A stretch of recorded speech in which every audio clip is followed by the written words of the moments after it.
Okay. Okay, we've seen our discussions on ratification in the Federalist era, talking about the ratification debate itself, division between Federalists and Anti-Federalists, the Judiciary Act of 1789, we get to the new Congress, Bill of Rights, Alexander Hamilton's ideas on how you're going to fund the whole government, report on the public credit, Bank of the United States, report on manufacturers, Jay's Treaty, the Whiskey Rebellion, Pinckney's Treaty, and the Adams administration, talk about problems with France with the Quasi War, the XYZ affair, and the Alien Sedition Acts. Okay, is there any questions on that? Okay. Remember Article 7 of the Constitution. It's going to take 9 out of 13 states to ratify the Constitution. Mm-hmm.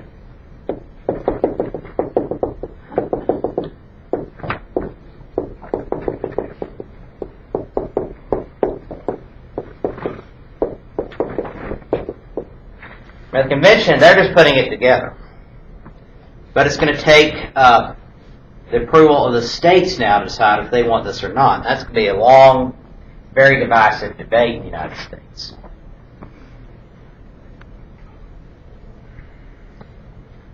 Now, a lot of people did approve of the idea of the Constitution, the new form of government they're putting together.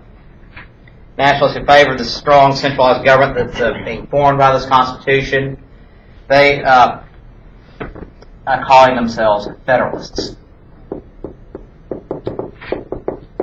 They support ratification.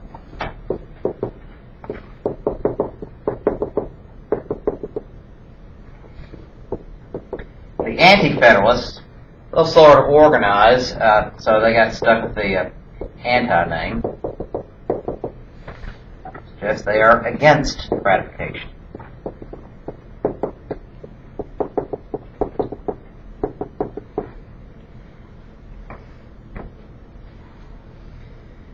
Since the Federalists basically are taking charge of the whole debate, and the Anti-Federalists having to respond. Now, the biggest problem the Anti-Federalists had was they couldn't quite agree on all the reasons why they're opposed to it. A lot of different reasons behind the proposition. But the strongest one they had, though, was no Bill of Rights. No specific guarantees of liberties of the American people. Now, James Madison, considered the father of the Constitution, and put together most of the whole thing, is arguing, no, that's not true. Madison said, quote, the Constitution is a Bill of Rights. As they point out the limitations on the powers of the government, the rights of the people to vote. And there are in some small specific instances specific mentions of certain liberties. For example, no religious test for holding office. That is, you don't have to prove your particular religion to hold office. Definition of what treason is, and so forth.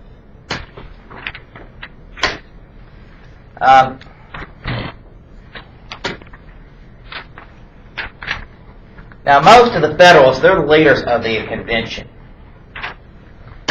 And in New York, they put together a series of essays to convince that state to ratify called the Federalist Papers. They're called the Federalist. Published in New York newspapers, 85 essays on why the Constitution should be ratified. Going through every argument against it, against ratification, and going through and discussing the Constitution point by point by point. As a rate between October 1787 and July 1788, written by three men, Alexander Hamilton, James Madison, and John Jay.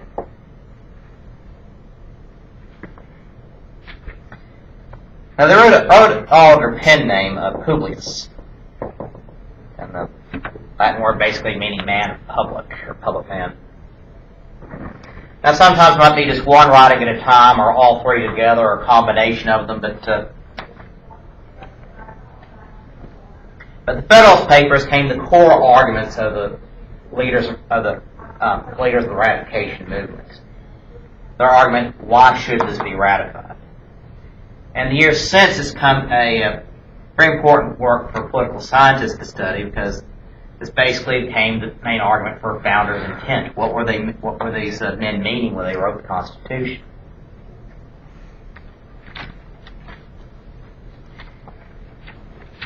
Well, anti-federalist arguments argued against the extending federal power, most noting the lack of Bill of Rights.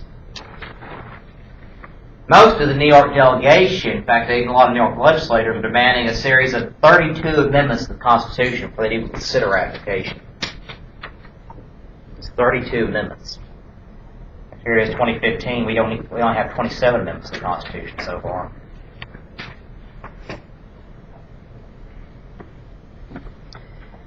But the arguments going back and forth. The anti-federalists have essays being written in newspapers. Federalists have their arguments back and forth.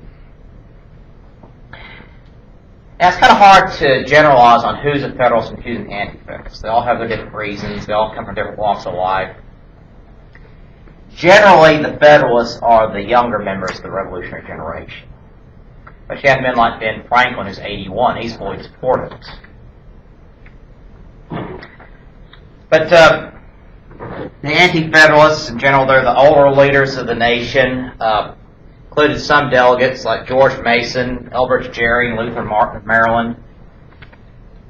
Like I said, George Mason was a part of the debate, but he didn't like the final product. In fact, Washington himself said that he didn't expect this Constitution to last, and it might last 20 years. They have to go back and start over the whole thing again. So there wasn't a lot of enthusiasm for the Constitution, but the Constitution has had this amazing staying power. It's doubtlessly have surprised even most of the ardent supporters. But among Madison's argument in favor of ratification, he said, quote, "Every word of the Constitution decides a question between power and liberty." Every word decides a question between power and liberty. That is, you're going to give power to the government, or you're going to withhold that power in order to ensure that the people have as many rights as possible.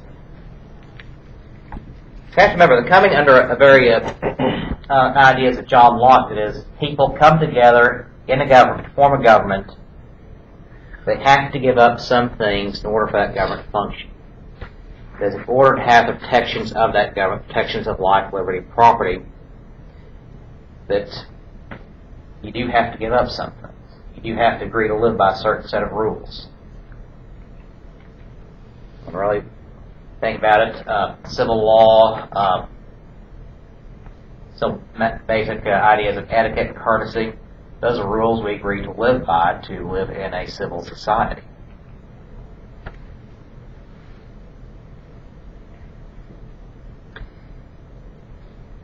When, after the convention, Ben Franklin was asked, "What kind of government are you going to give us, Mr. Franklin?" Franklin replied, "A republic, if you can keep it." The ultimate responsibility for the future of the nation, the structure of the government, and the freedoms of the people rested with individual Americans. Had to be involved, had to inform themselves, and had to get out and vote.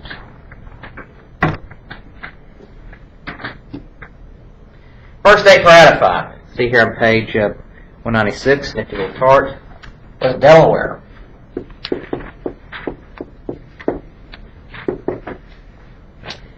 They ratified on December 7th, 1787. It wasn't a hard thing for Delaware. Wilmington, the largest city in Delaware, really is just right across the street from Philadelphia. It's right there. Philadelphia and Wilmington are right there on the state lines of both each state. So sometimes Delaware has since called itself the first state, or actually first state, they were just the first to ratify. They put on their license plates, the Constitution state. Second was Pennsylvania, December 12th.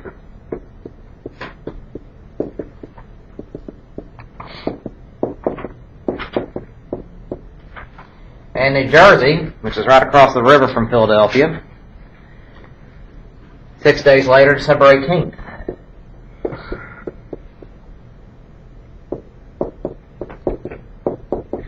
So, end of the year, ratification's off to a pretty good start. 3 down, 6 to go. Now, the rest is going to take a while. Georgia ratifies on January 2nd, Connecticut on January the 9th. Big one's Massachusetts on February 6th. The 9th state to ratify is New Hampshire.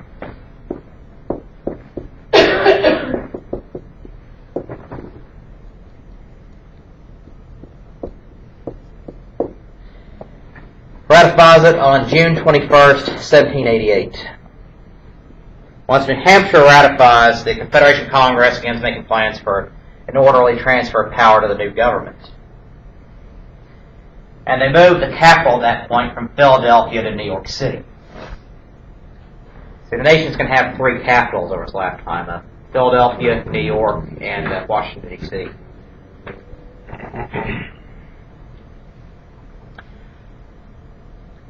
But here's the thing: in these few months since the end of the Constitution was signed, the Anti-Federalists have had more time to organize, and they're able to get their arguments out to the public. So ratification's slowing down a bit.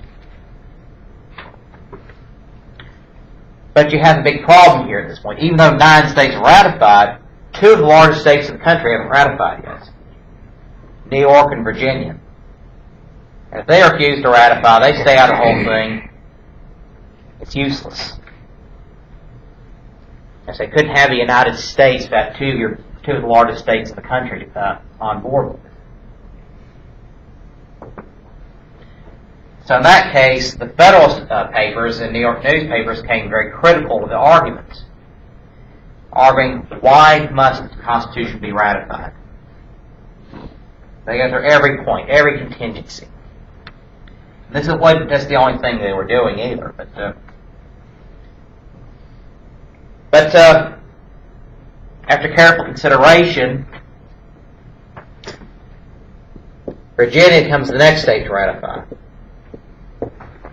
June 25th.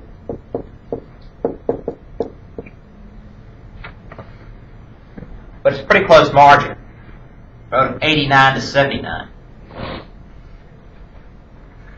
It's still waiting for New York.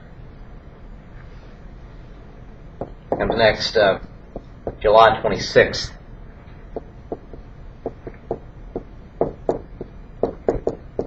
Even closer margin, 30-27.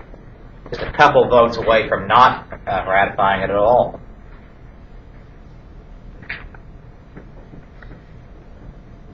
So you still have 2 states left out, Rhode Island and North Carolina. Yeah. I thought you said they only needed 9 out of 13 to ratify. Why do they need more for that? Actually, they want everybody to be on board, but if they don't ratify it, they're not going to be sending their representatives to Congress. They're not going to, basically not going to be participating in the federal government. So the ratification would have still gone through even if Virginia and New York had gone. Yeah, it still would have gone through. Still would have been the fact, but basically they couldn't make the government work unless these big states were on board with them. Okay. And so North Carolina, they refused to ratify until a Bill of Rights had been submitted to Congress. So they want this Bill of Rights, and they're going to hold out until they actually see one. They're not going to take it as bland promises, oh, we're going to put one in at some point. They want to see the actual thing in writing. It's an important principle of any contract, read the fine print. Well, North Carolina reads the fine print, sees the proposed Bill of Rights. It's good enough for them. And they prove it on November 21st, 1789.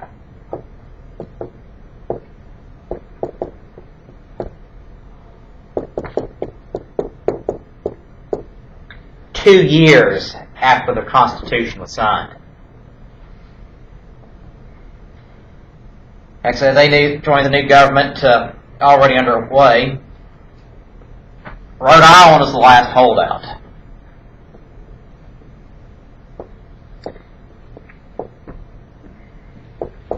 So they're the last ones to ratify, and they ratified by the closest vote of all, by a vote of 34 to 32. Again, just one vote difference.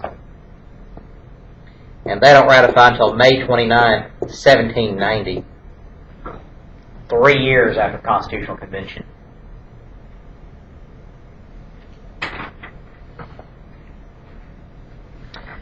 So on October 10th, 1788, the Confederation Congress adjourned for the last time. And on March 4th, 1789, the new Congress met. Now, the new Congress convened in New York City, but only 8 senators and 13 representatives showed up. Not nearly enough for a quorum. In fact, it'd be about a month before there was enough for a quorum for the Congress to get together and actually certify the presidential election they just had. That's one of Congress's jobs. They have to certify the presidential election results. Now, in the new government, there are no political parties. They don't exist yet. In fact, a lot of people are hoping they can avoid political parties. In some countries, political parties are written into their constitution, but not the United States Constitution. They exist outside of it. As time went on, politicians found it easier to form political parties, form organizations, people with similar interests, in order to pursue their political agendas. But a lot of people were fearful of the division among neighbors, potential corruption that political parties cause, and hoping the United States would avoid political parties. And how fortunate none of that ever happened. Is that cynical? Yeah. But most of the new congressmen were supporters of ratification. But there were some opponents of it, some anti-federalists elected. But they're not calling themselves by any particular party label. Now, the Electoral College of the late 1700s, remember, electors had 2 votes. Supposedly one for president, one for vice president, but they're not marked. Basically, the person with the most number of votes becomes president. The person with the second most number of votes becomes vice president. Basically, it's your consolation prize. But this would cause some problems later on as political parties started to emerge, and political parties started running tickets for president and vice president. Now, George Washington was elected unanimously by all 69 electors. It's the obvious choice. Second most number of votes, John Adams becomes vice president. But to this day, Washington is the only man who's ever been elected. He's the only man who's ever been elected and re-elected unanimously. All the electors supported Washington. Never had anybody since do that. Yeah, John Adams is vice president.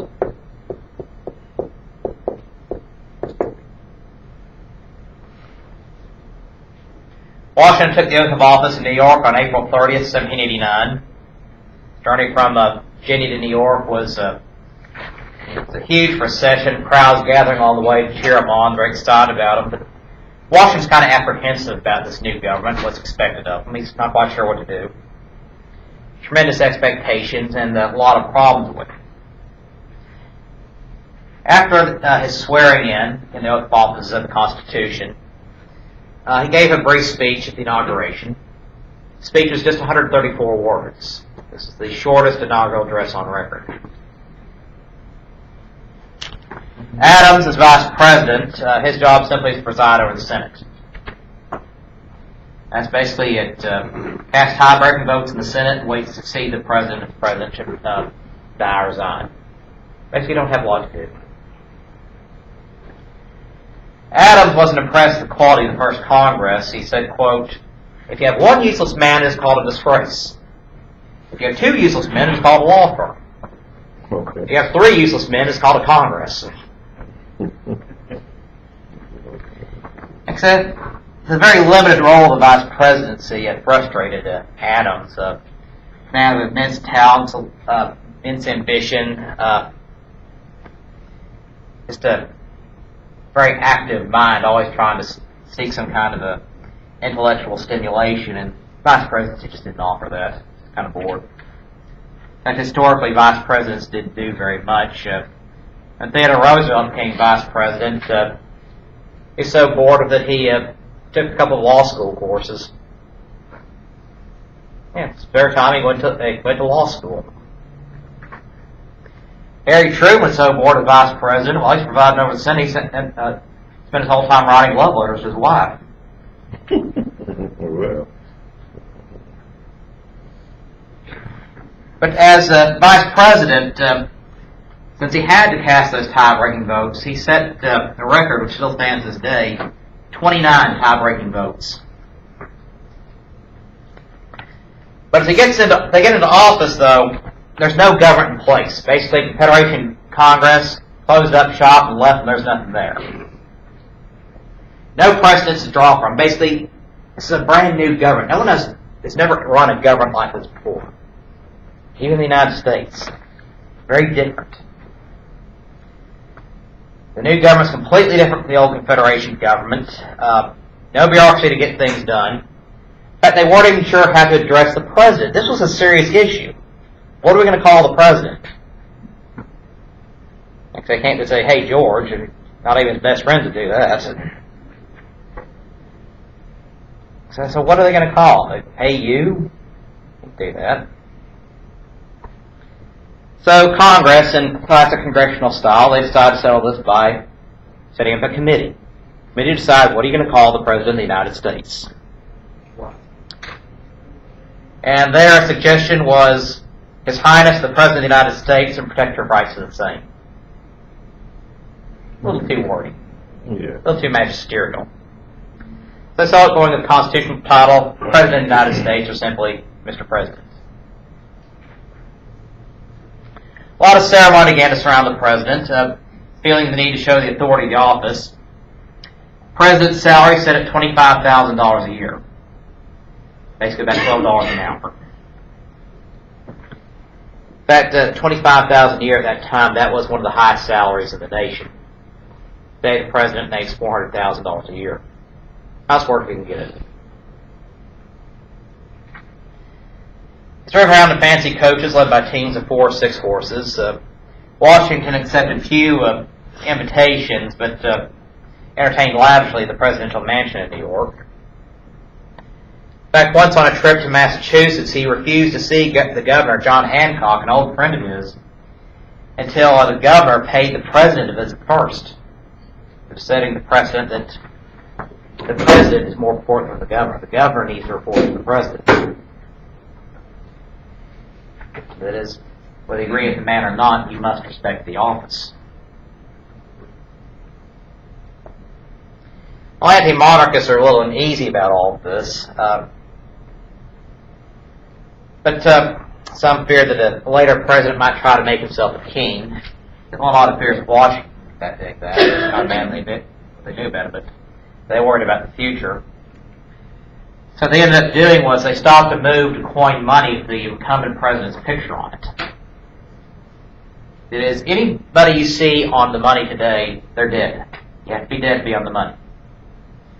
If you're in some country like England or Canada, Queen's money, the incumbent king's picture is in all the money. So on all the Canadian dollar bills and all the British pounds, you see pictures of Queen Elizabeth II. Same thing with stamps. Pictures of the incumbent president on stamps, that wasn't allowed. You have to be dead to be on the stamp.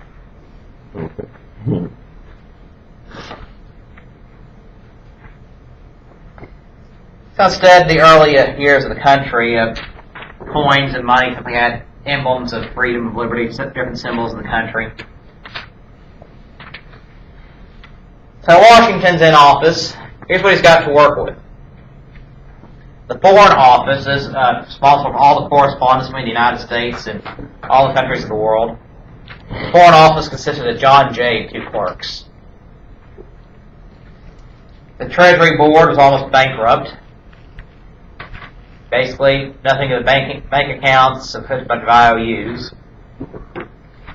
The United States Army is consisted of 672 officers and men. That's it, 672. No Navy. We didn't have a Navy. We had one during the American Revolution, a few interesting little fights on the high seas, but never very much. And after the war, those ships were converted back to civilian use. So no Navy. And this is a time period when it felt like a large standing army wasn't needed. The Atlantic Ocean was barren. It'd take weeks for anybody to come over from Europe. They thought in the meantime the state militias would rise up and defend the country. So the heavy debts from the war, no means of collecting taxes. Washington chooses a cabinet. There's a group of advisors of the president charged certain departments. Now that's not in the Constitution. You don't have to have a cabinet, but presidents have found it a lot easier to have a cabinet, men to and women to take care of certain jobs, certain responsibilities of the government, but certain advisors. But and since Washington started, they've had cabinets ever since then. 3 men in the first cabinet. Secretary of State, Thomas Jefferson, just arrived from France.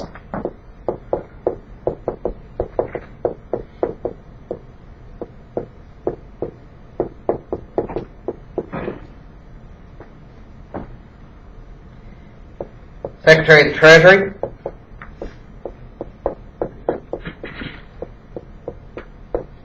Alexander Hamilton, guy on the $10 bill.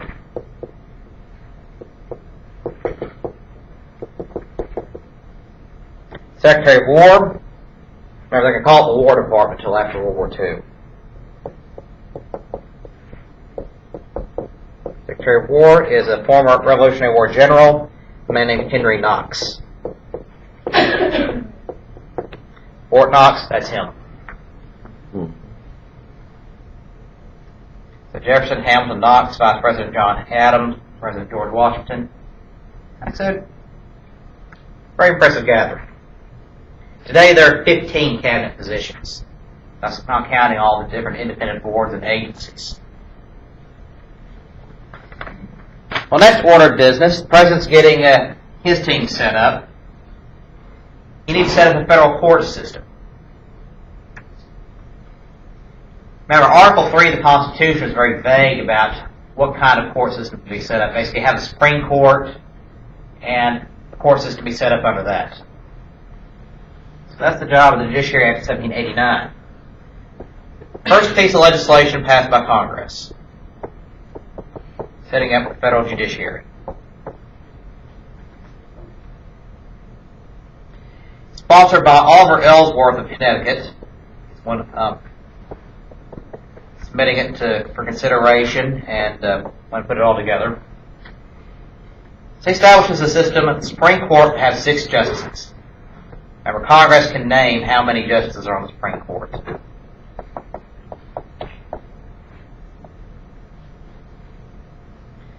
Supreme Court has the final decision of the constitutionality of state laws. They're the last word in the Constitution. Now, in the Supreme Court, you have the Courts of Appeals.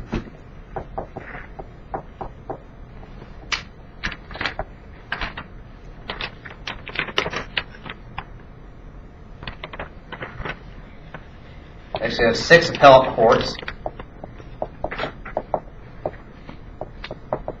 Now, this court would be a board of judges. 1 Supreme Court justice, making 2 appellate judges.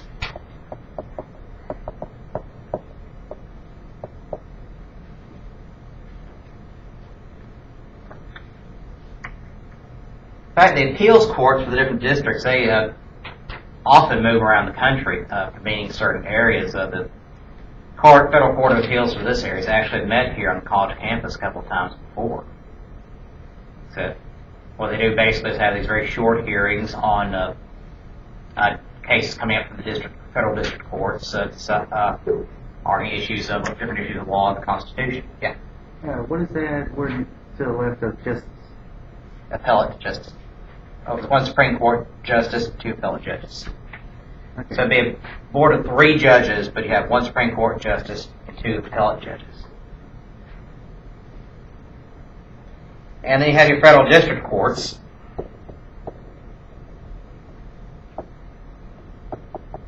The lowest level of federal courts, 13 district courts.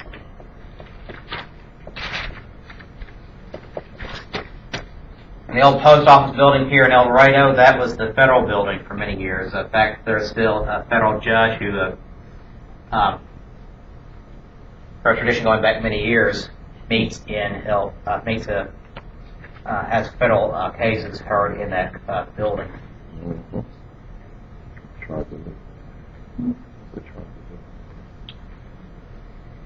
That's why sometimes you see at the old post office downtown, all these U.S. Marshals always running around checking cars and just kind of looking around because that's a federal courthouse. Yeah.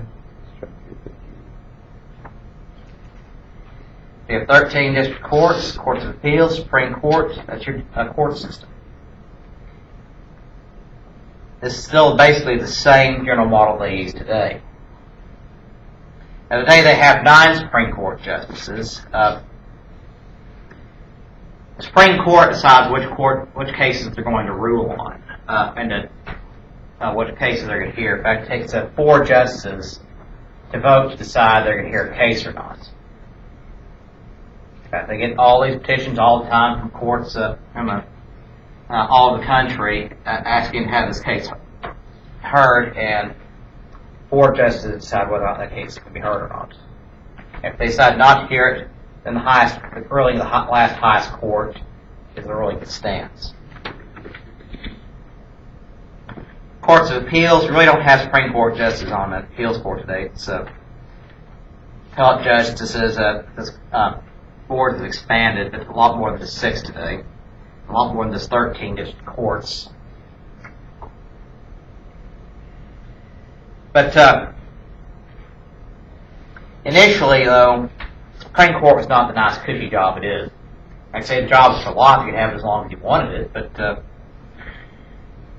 to meet at these courts of appeals, it meant these Supreme Court justices are going to travel hundreds of miles over bad or non-existent roads to very remote parts of the country to hear these cases.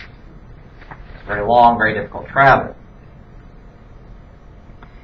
I'd say the kind of travel that is very dangerous in a lot of cases and just simply wasn't worth it. So, in earlier Supreme Court, you actually have a lot of justices resigning to go on their state Supreme Courts because the state Supreme Courts are considered to be more prestigious.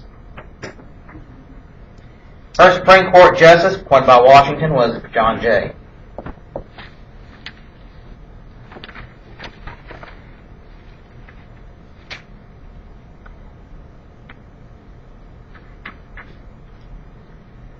Now, got your court system up and running. Now, Bill of Rights. Now, Madison had earlier argued that a Bill of Rights was not necessary. But now, all of a sudden, he's changed his mind. Deciding Bill of Rights is necessary and is making it his top priority in Congress. He's elected the House of Representatives, and so he's going to put this thing together. Now, Madison considered this Bill of Rights a gesture of conciliation to the remaining anti-federalists, those who are still opposed to it. Even though he felt it wasn't necessary, he decided, okay, we'll just put it in anyway, just try to make everybody happy.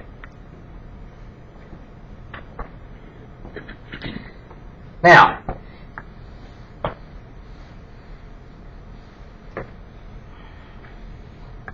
kind of complicated what ended up happening here. Madison presents his Bill of Rights to Congress on June 8, 1789. Now, what is now the first 8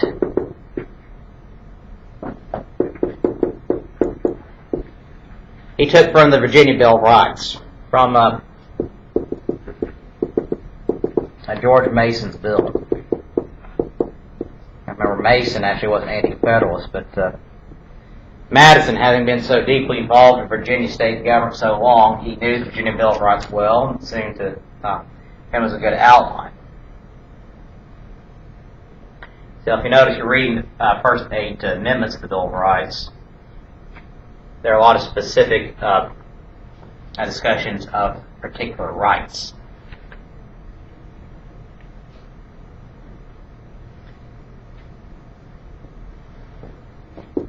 Now the 10th was taken from the Articles of Confederation.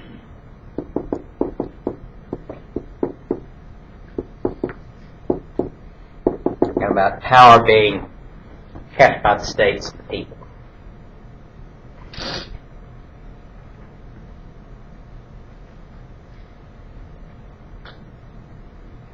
But the nice and relatively neat Bill of Rights see today, that wasn't quite what was proposed. In Madison's proposal,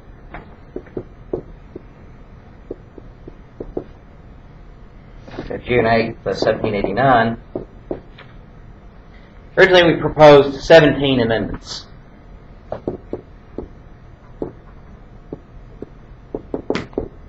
Which were approved by the House. Now you need a 2/3 majority in both houses of Congress. House approves by 2/3 majority of votes, 17. But after consultation of the Senate, those 17 are combined to 12.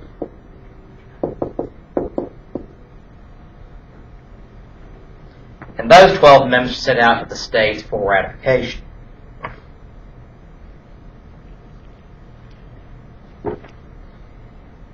And numbers 3 through 12,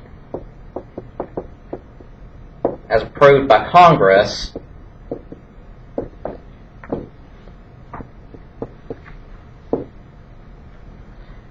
are ratified as number 1 through 10, the Bill of Rights.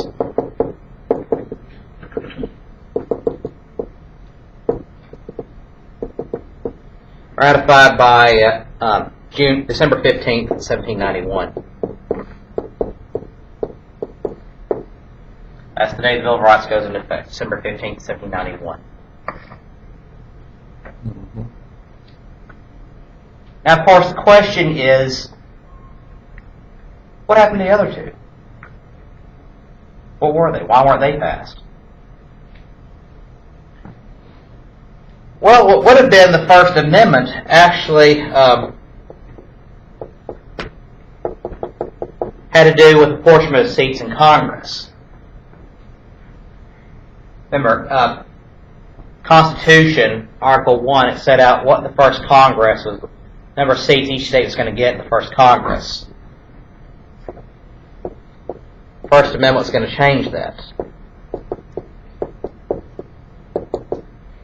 But especially after 1790, and you have the first census, that changes up. Proposed number 2 came just a couple states shy of being ratified. Let's drop for a while. But every so often in the intervening years, it's picked up again, ratified by a few more states, but always fell short of that 3/4 threshold for being ratified, being an official amendment. We picked up, we dropped for a while, we picked up and dropped for a while. But finally, the 1970s, a couple of people realized it's still active. Still need just a couple more states to be ratified, and it could become an actual amendment. Let's go all through, and so in 1992, Michigan becomes the 38th state to ratify this amendment, giving it the required 3/4 majority 3/4 majority states needed to ratify it, and this amendment, originally proposed in 1789, is approved as the 27th Amendment, 1992.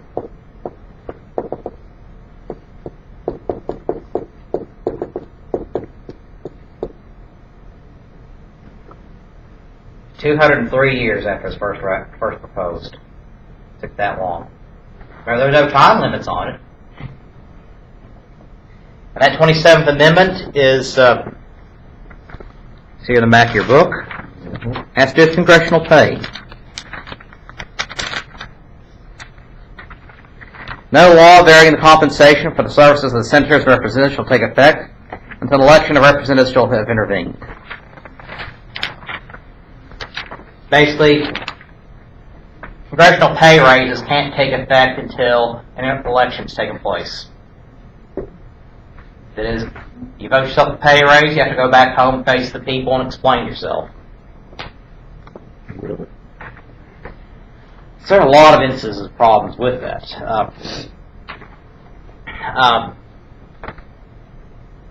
So in 1874, they had what they called the Salary Grant of 74, which is Congress went in and voted itself a retroactive pay raise.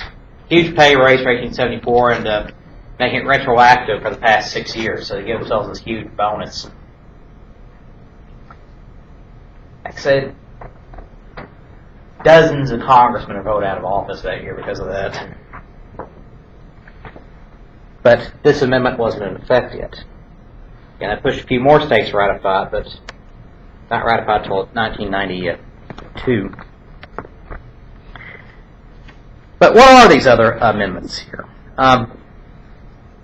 The First Amendment, it's probably the most commonly well known. It is basically your right to speech of conscience. Congress shall make no law respecting the establishment of a religion, nor prohibiting the free exercise thereof, or abridging the freedom of speech, or of the press, or the right of the people to peaceably assemble, and to petition the government for redress of grievances. So essentially you've got 5 freedoms listed here. Freedom of religion. You can go to any church you want to or not go to. An important provision here is the idea of separation of church and state. Now the words separation of church and state are not there, but the meaning is. Separation of church and state is a metaphor, description of what do you mean by that. That is the Establishment Clause, that is, Congress make no law respecting the establishment of religion. That is, you cannot establish a state or national religion. That is, the government must remain neutral on religious issues. That is a matter for the individual to decide. This church and state shall be separate. One shall not support the other shall not support the first.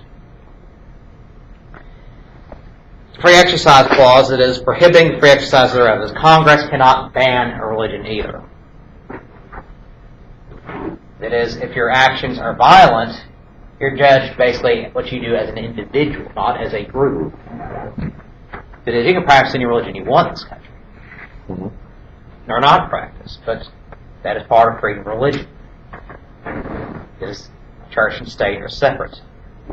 Congress is not going to say what religion you can pass, what religion you don't. What religion you can practice, what religion you can't practice. It's also something that's commonly misunderstood in court rulings on school prayer. You see, what those cases said was the state cannot mandate that students pray at a particular time. The state cannot pass a law saying, you're going to pray to this God at this time, and you're going to say this when you pray. Now, students say it's individuals. That's up to you. You can practice religion anytime you want. But the state cannot say, you will practice this religion right now in this way. And separation of church and state. So students can still pray, students still bring their Bibles to school, but the government cannot say, you must practice this religion.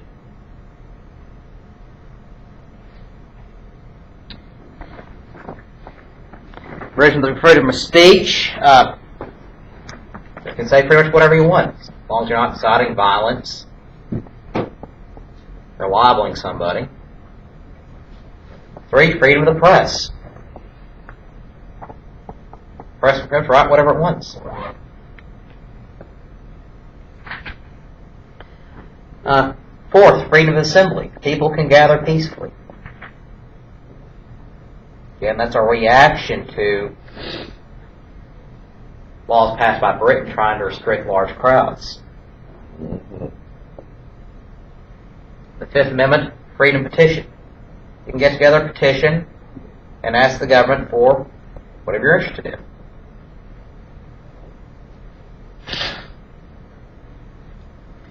In fact, the White House website, you can set up a petition for pretty much anything you want. In fact, a couple of years ago, this group of people got together a petition saying the federal government should build a Death Star. But from Star Wars. And who should build that? The federal government. And of course, the White House cleverly responded and said, well, we acknowledge your petition. We think it's just not in the best interest of the federal government to build a planet-killing space station. Typically, the cost would be about $800 quadrillion. The response. Actually, the actual response to it. Also, I don't think that roll over too well with other countries. Yeah. Just since we're on the same planet. But these 5 freedoms, those are the First Amendment. Your right to gather, your right to form a labor union, your right to petition, freedom of press, freedom of speech, you can speak your mind, you can write what's on your mind, freedom of religion, all in the First Amendment. Now, number 2, the Second Amendment, well-regulated militia being necessary to security of the free state, right, people keeping and bear arms shall not be infringed.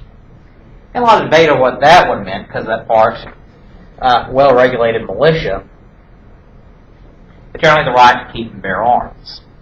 And some questions whether that's referring to a collective community right or an individual right. In fact, there are Bill of Rights in different states this time period that said the different things, but generally referring to, though, an individual has a right to defend himself and have weapons for that effect. Question. Yeah. Would that be what you pertaining to, that was really pertaining to what something you said earlier about having a small army and no navy, about the militia? Yeah, so a lot of people thought this referred to as state militias. Okay. I mean, by well-regulated militia. Again, you have to understand, there are limitations on some freedoms. Freedom of speech, you can't yell fire in a crowded theater, you cannot cause panic. You cannot libel somebody, you can't just get up and lie about somebody. There's civil penalties for that. But if you're a public figure, they can say anything they want about you. They can make fun of you all the time. That's why the comedians get away saying what they do about politicians. Freedom of speech. American pastime, make fun of our politicians. Basically, you get to make fun of each other. Absolutely. Number 3, Third Amendment, is quartering of soldiers, going back to the British Quartering Acts. No soldier shall in time of peace be quartered in any house without consent of the owner, or in time of war but in manner prescribed by law. That is, soldiers can't come up to your front door, knock on and say, we're staying here tonight. No. They have to have your permission to stay there. Okay. Now, if they own the place, they live there with you, I guess it's something different, but they come in to say, we're the Army, we're staying here tonight.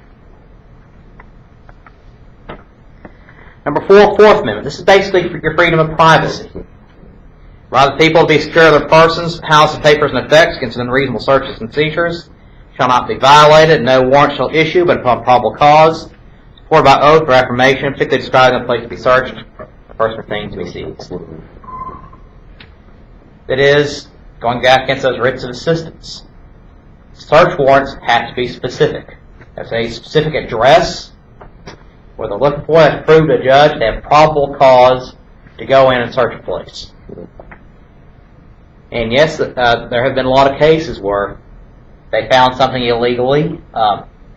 May have convicted the guy, but because it was found illegally, had to throw out the evidence, throw out the case.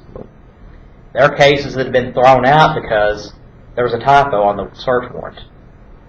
Put down the wrong address. Remember, our system of justice is based on the principle, innocent until proven guilty. The state has the burden to prove guilt. You don't have to prove your innocence. The state has to prove you're guilty. If they don't prove you're guilty, you walk. Fifth Amendment, see, is where several things kind of cram together. No person will be held to answer for capital or otherwise innocent crime unless on presumptive indictment of a grand jury. It is basically a grand jury is like a practice jury. They're usually chosen for a term of several months. Basically, the prosecutor has to go and present his evidence to this grand jury before he can present an indictment. The prosecutor just can't simply go out against somebody and start pressing charges against somebody he doesn't like just because he feels like it. Basically, you have to prove there's reasonable cause to a grand jury. No person will be subject for the same offense to be twice put in jeopardy of life or limb. No double jeopardy, it is. Even the guys, once that gavel falls saying not guilty, the guy can jump up and scream, "Yeah, I did it, and I'm glad I did it." They can't prosecute him again.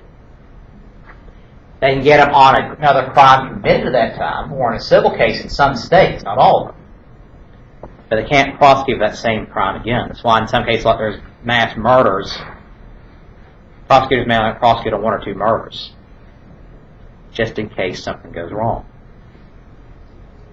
If they still have other murders, they can still prosecute on. So there have been cases where things like this have happened, and some kind of loophole, something wrong with the evidence. Higher courts throughout the case, they start over, or quit the man. They have to start over. They still have these other charges they can still prosecute on.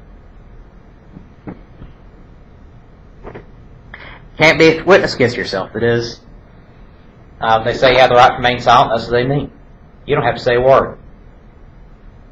They're putting on trial for something. You don't have to testify. In fact, your defense attorney usually refers you not to.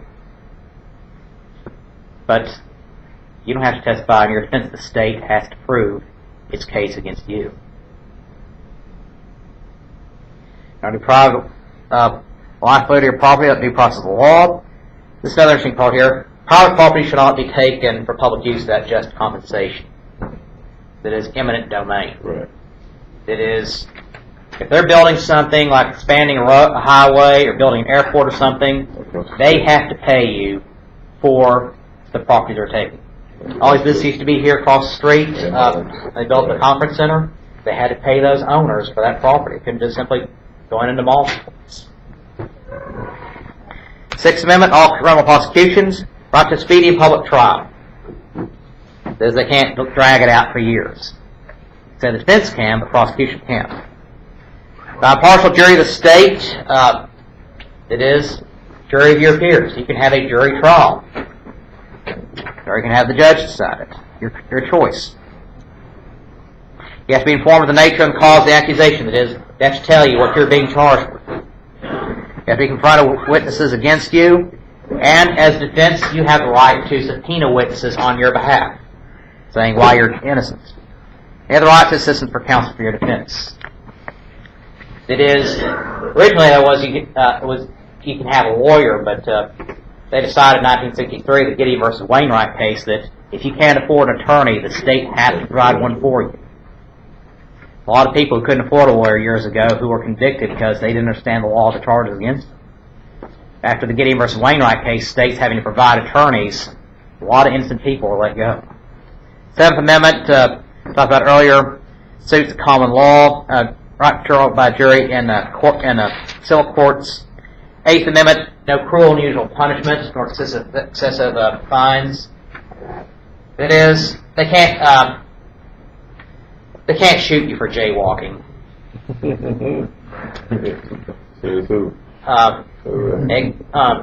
Unpaid parking ticket, they can't charge you $1 million bail. That's cruel and unusual punishment. Right. Now, what it means on the death penalty, the court's gone back and forth on that. What is cruel and unusual punishment? Basically, it has to be some kind of reasonable punishment for the crime. Ninth and 10th, enumeration of rights in the Constitution and powers not delegated. That is your Bill of Rights. So we'll finish up next time. We'll talk more about the Washington administration, Chapter 8. No questions? We'll see y'all later.